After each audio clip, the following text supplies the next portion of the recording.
Welcome friends. ഇന്ന് future films നിങ്ങളുടെ മുമ്പിൽ കാഴ്ചവെക്കുന്നത് തൃശ്ശൂർ ലൊക്കേറ്റ് ചെയ്തിട്ടുള്ള പുള്ളുപാടം എന്ന് പറയുന്ന കോൾപ്പടവ് പ്രകൃതിയുടെ ഭംഗി ആസ്വദിക്കാനായിട്ട് ഇവിടെ പല ആൾക്കാരും, ടൂറിസ്റ്റുകളും തൊട്ടടുത്തുള്ള വീട്ടുകാരും എല്ലാവരും വരും. കാരണം അത് ഈ പുള്ളുപാടത്തിൻ്റെ ഒരു ഭംഗിയാണ്.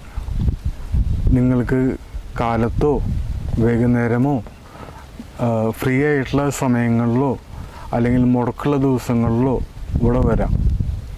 ഇവിടെ നിങ്ങൾക്ക് യാതൊരുവിധ പ്രശ്നങ്ങളുമില്ല. ഇത് വളരെ മനോഹരമായ ഒരു പ്രകൃതിയുടെ ഭംഗിയാണ്. ഇവിടെ വരുന്ന ആൾക്കാർ ഇവിടുത്തെ സാധാരണമായ ചായക്കടകളിലും അതേപോലെ തന്നെ തട്ടുകടകളിലും പോയിട്ടാണ് ആസ്വദിക്കുന്നത്. ഇവിടുത്തെ ഭക്ഷണത്തിൻ്റെ ഒരു പ്രത്യേകത കാരണം. ഇനി ഇതിൽ ഏറ്റവും വ്യത്യസ്തമായിട്ടുള്ള കുറച്ച് ആൾക്കാരുണ്ട്. തിരിച്ചുവരവുണ്ടാവോ ശശിയെ? കൊള്ളച്ചോയി നടന്നുകൊണ്ട് വരും. പെട്രോൾ കഴിയേണ്ടിരുന്ന റെക്കോർഡ് കെട്ടേണ്ടിരുന്നത് മതി. റെക്കോർഡ് കെട്ടേണ്ടിരിക്കുന്നില്ല. ആ പാലത്തിൻ്റെ അവിടെ എത്തണം, ഇനി വല്ല എത്തണേ.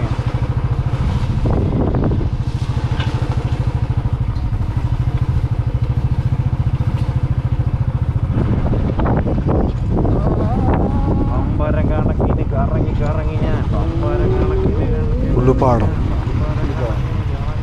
അങ്ങോട്ട് നോക്കിയോ? പുള്ളുപാടെന്ന് പറഞ്ഞാൽ ഇങ്ങനെ ഒരു നിങ്ങളെന്താണ് ഉദ്ദേശിക്കുന്നത്?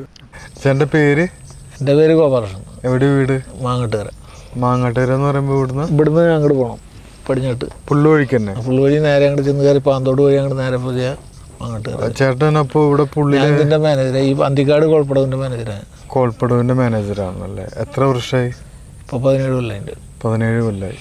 നേരികൾ അത്ര അധികം അകലുന്ന് അങ്ങനെ വരുന്നില്ല. എങ്കിലും നമ്മുടെ നാട്ടിൽ അങ്ങനെയുള്ള മേഖലയിൽ നിന്നുള്ള ആളുകളൊക്കെ വന്ന് ആ ബോട്ടുണ്ടല്ലോ അവിടെ, ആ ബോട്ടായിട്ട് ഇവിടം വരെ വരും, പിന്നെ ഇവിടുന്ന് അങ്ങോട്ട് പോകും. അങ്ങനെയാണ് പതിവ് അല്ലേ? ഇവിടെ അങ്ങനെ മറ്റേ ദേശാടന കിളികൾ ഇവിടെ വെള്ളം വറ്റി കഴിഞ്ഞാൽ നമ്മൾ പൂട്ട് തുടങ്ങുന്ന ഒരു കാലഘട്ടം ഉണ്ടല്ലോ, ആ സമയത്ത് വെള്ളം വറ്റി കഴിഞ്ഞാൽ ആ പക്ഷികൾ കണ്ടമാനം വരും. അതെല്ലേ? പലതരത്തിലുള്ള പക്ഷികൾ വരും. വരുമല്ലേ? ഇവിടെ ആൾക്കാർ മറ്റേ വിനോദസഞ്ചാരികളൊന്ന് ചൂണ്ടൽ അങ്ങനെയുള്ള ഇതുകളൊക്കെ ഉണ്ട്. ചാലി മീൻപിടുത്തം ഇങ്ങനെ എറിഞ്ഞ് ചൂണ്ടൽ ഇടുന്ന ഒരു സമ്പ്രദായം ഉണ്ടല്ലോ, അതൊക്കെ. അപ്പൊ അങ്ങനെ ചെയ്യുന്നോണ്ട് വേറെ ബുദ്ധിമുട്ടൊന്നുമില്ല. ഇല്ല, അതിനെ പൂർണ്ണ പിന്നെ മറ്റേ ഇതിന്റെ ഇതുണ്ടല്ലോ, അതായത് മറ്റേ ചെറിയ ചെറിയ വലകൾ കെട്ടിയിട്ട് മീൻ പിടിക്കുന്ന സമ്പ്രദായത്തിനൊക്കെ ബ്ലോക്ക് ചെയ്തിട്ടുണ്ട്. അതല്ലേ?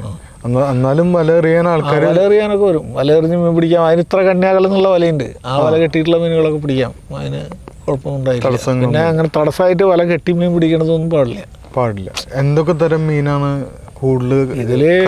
ബ്രാലുണ്ടാവും, പിന്നെ അതുമാതിരി തന്നെ നമ്മുടെ ഈ പരല് എന്ന് പറഞ്ഞൊരു തരം മീനില്ലേ, അതുണ്ടാവും. പിന്നെ ഈ എന്താ പറയുക, അതിന് ഫിലോപ്പി, വാള, അങ്ങനെയുള്ള എല്ലാ തരം ഉണ്ടാവും. അതെല്ലേ? അത് തട്ടുകടകളിലും കിട്ടും. അതായത് ഇവിടുന്ന് പിടിച്ചു കഴിഞ്ഞാൽ അവർക്ക് അവിടെ കിട്ടാൻ എളുപ്പമുള്ള അവിടെ അതല്ലേ?